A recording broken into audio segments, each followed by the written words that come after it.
L'actualité à l'étranger avec cette information publiée par un journal indépendant russe qui révèle la répression dont sont victimes les homosexuels en Tchétchénie. En s'appuyant sur des témoignages des forces de l'ordre, de l'administration et des assos, il dévoilait la traque des homosexuels.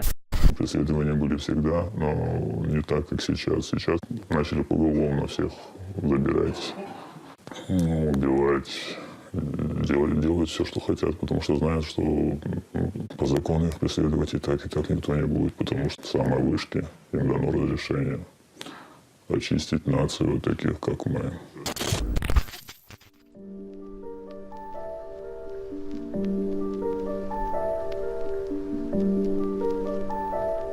En Tchétchénie, les homosexuels sont persécutés.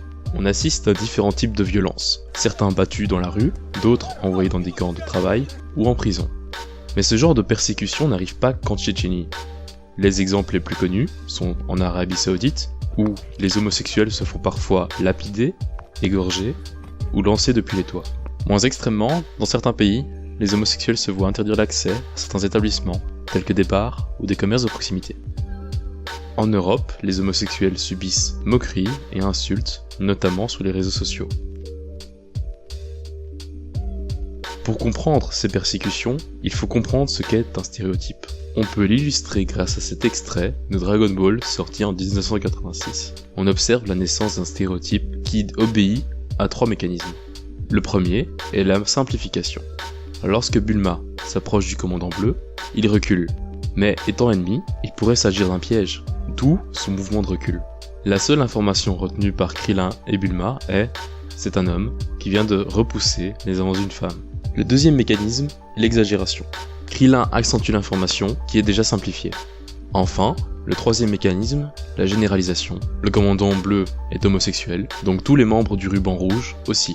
Notre équipe s'est chargée de faire un sondage dans les rues de Nivelles. Nous avons interpellé 23 personnes, mais 3 d'entre elles n'ont pas voulu nous répondre une fois le sujet exposé.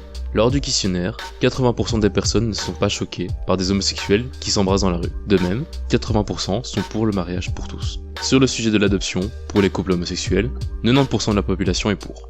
75% pensent qu'il est dangereux de vivre en Belgique pour un ou une homosexuelle.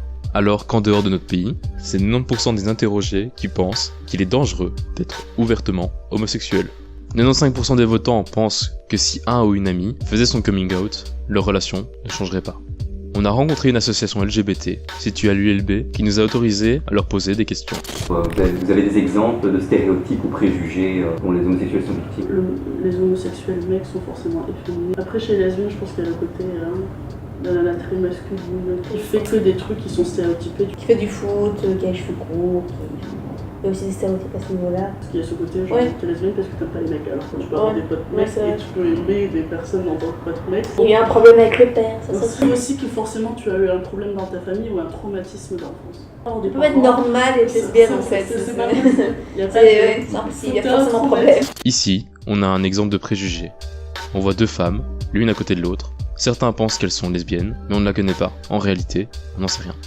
Dans notre culture, certains condamnent et stigmatisent les homosexuels, car le rapport homosexuel serait contre nature. Je n'ai rien contre les homosexuels, on les aime, mais c'est contre nature. Cela voudrait dire d'une part que l'on ne trouverait ce comportement que chez les humains, d'autre part, l'acte sexuel n'aurait que la reproduction comme objectif. Le biologiste Bogomil prouve en 1999 que cela est faux. Scientifiques ont confondu avec un désordre de l'évolution tout ce qui pouvait être comportement assimilé à de l'homosexualité animale. Généralement, ces comportements entre individus du même sexe étaient considérés comme une pathologie ou un dérèglement. On pouvait penser que les hormones se jugulaient mal ou que les intérêts étaient mal définis.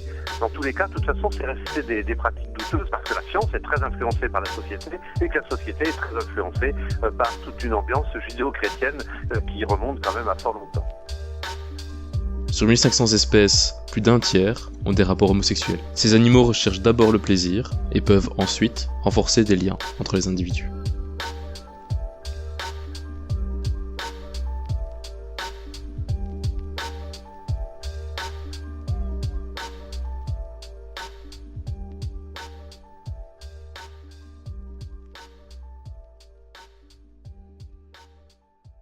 You're here because you've adopted as a core motivation the simple fact that this world would be a whole lot better if we just made an effort to be less horrible to one another. And I am here today because I am gay. And because I was scared to be out. My spirit suffered, my mental health suffered, and my relationship suffered. And I'm standing here today with all of you on the other side of that pain. But what I have learned is that love, the beauty of it, the joy of it, and yes, even the pain of it, is the most incredible gift to give and to receive as a human being. And we deserve to experience love fully, equally, without shame and without compromise.